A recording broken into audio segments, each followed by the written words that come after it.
కంగారు పడకమ్మా. నేనెందుకు ఇక్కడున్నాను? నీకు ప్రమాదం జరిగిందమ్మా.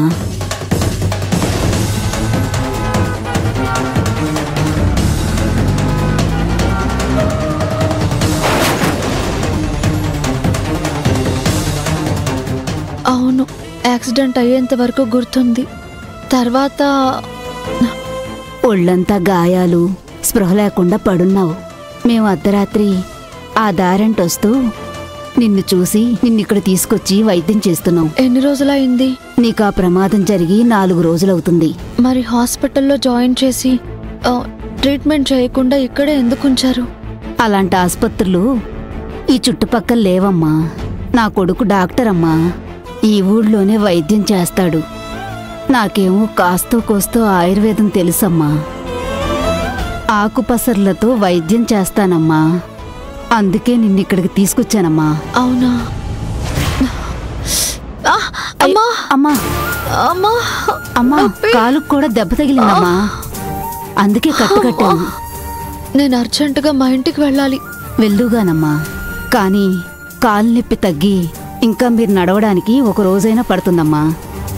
అది తగ్గాక అప్పుడు వెళ్ళొచ్చు. సరే, నన్ను కాపాడినందుకు థ్యాంక్స్ అమ్మా. పర్వాలేదమ్మా. రక్తంతో తడిచిన మీ మొహం, కాళ్ళు చేతులు చూసి నాకు భయమేసిందమ్మా. కానీ తొందరగానే కోలుకున్నావు. నువ్వు విశ్రాంతి తీసుకోమ్మా.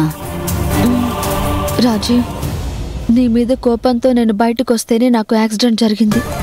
నేను స్పృహ తప్పి 4 రోజులు అయిందని చెప్తున్నారు.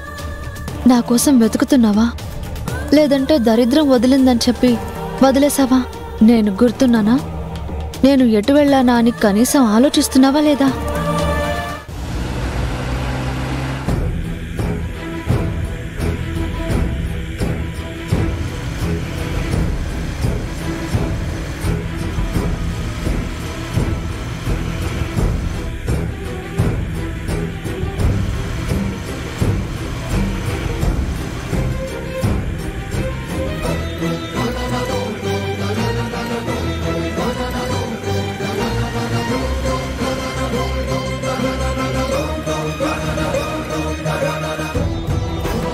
ఇంకా ఎంతసేపు పడుతుంది రాజీవ్?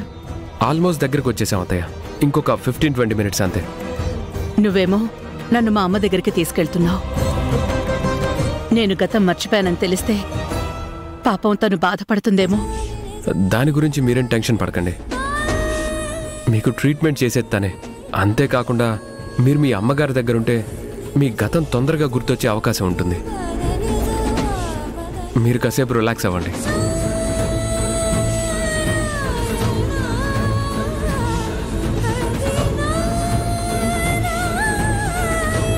వర్ష, మనం తిరిగి వెళ్ళేసరికి సాయంత్రం అవుతుందనుకుంటా. తెల్లారినా పర్వాలేదు, లిస్ట్లో ఉన్న అడ్రస్లన్నీ కవర్ చేద్దాం. శ్రావ్య విషయం క్లియర్ అయిపోవాలి. మాక్సిమం ట్రై చేద్దాం. లేదంటే ఈ రోజు ఒకటి చూసుకొని రేపు మిగతావి తిరుగుదాం.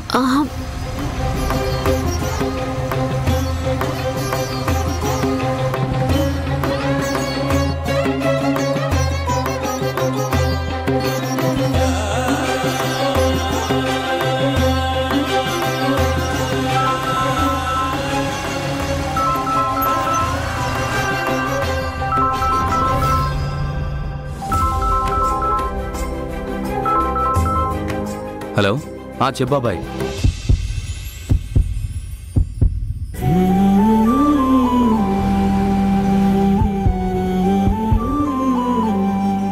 ఉన్నట్టుండి ఎందుకు నా గుండె చప్పుడు నాకే వినిపిస్తుంది? ఎందుకింత వేగంగా నా గుండె కొట్టుకుంటుంది?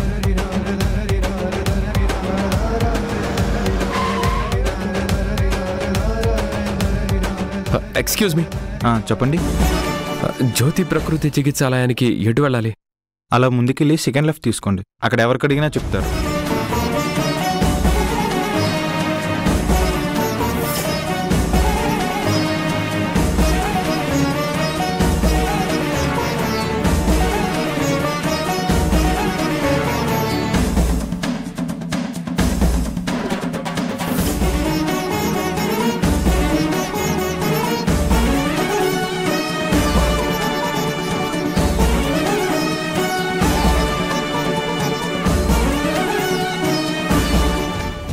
Thank you. అలాగే బాబాయ్, పని పూర్తి చేసి మీకు ఫోన్ చేస్తాను, సరేనా?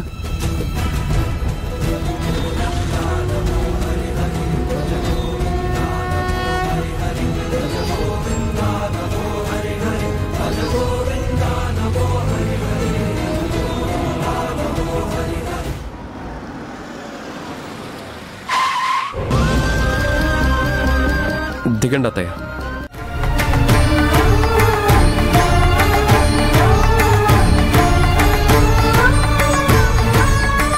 మీరు నడవడానికి నా చికిత్స ఎంత ముఖ్యమో మీ సంకల్పం కూడా అంతే ముఖ్యం.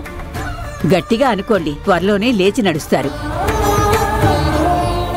నీదెంత గొప్ప మనసమ్మా. నీ వైద్యంతో పాటు మమ్మల్నందర్నీ సొంత మనుషుల్లా చూస్తావు, ప్రేమను పంచుతావమ్మా.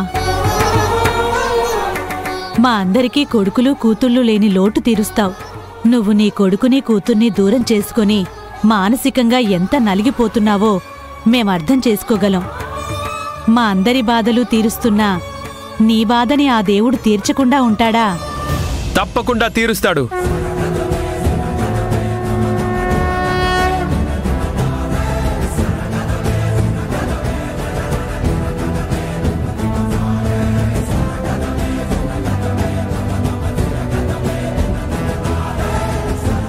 చిన్నప్పుడే నాన్నని పోగొట్టుకున్నాను. నీ ప్రేమని కూడా దూరం చేసుకున్నాను నానమ్మ. నీ ఒళ్ళు ఆడుకోలేకపోయాను. నువ్వు చెప్పే కథలు అందరి పిల్లల్లా వినలేకపోయాను. నన్ను ఆశీర్వదించండి. నిండు నూరేళ్లు చల్లగా ఉండు బాబు.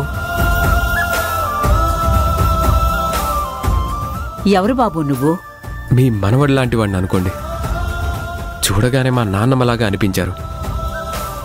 మీ చూపుతో ప్రేమని, చిరునవ్వుతో మమకారాన్ని పంచారు.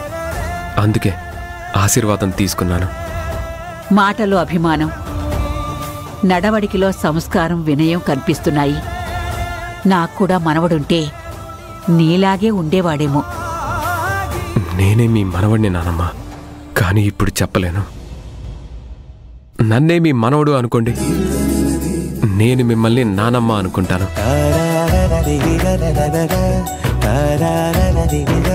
ఇంతకీ ఏ పని మీద వచ్చావు బాబు? నీ వాళ్ళెవరైనా ఇక్కడున్నారా? మీరే నా వాళ్ళు. ఏంటి? అదే మీకోసమే వచ్చాను. నాకోసమా?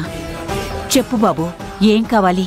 మీరు వైద్యం బాగా చేస్తారని, మీరు చికిత్స చేస్తే అది ఎలాంటి రోగమైనా నయం అవుతుందని తెలిసి మీ చేతి చలవ వల్ల, మీ మంచి మనసు వల్ల ఒక మనిషికి ట్రీట్మెంట్ చేయించాలని తీసుకొచ్చాను. పేషెంట్ ఎవరు బాబు? శారదమ్మ గారు.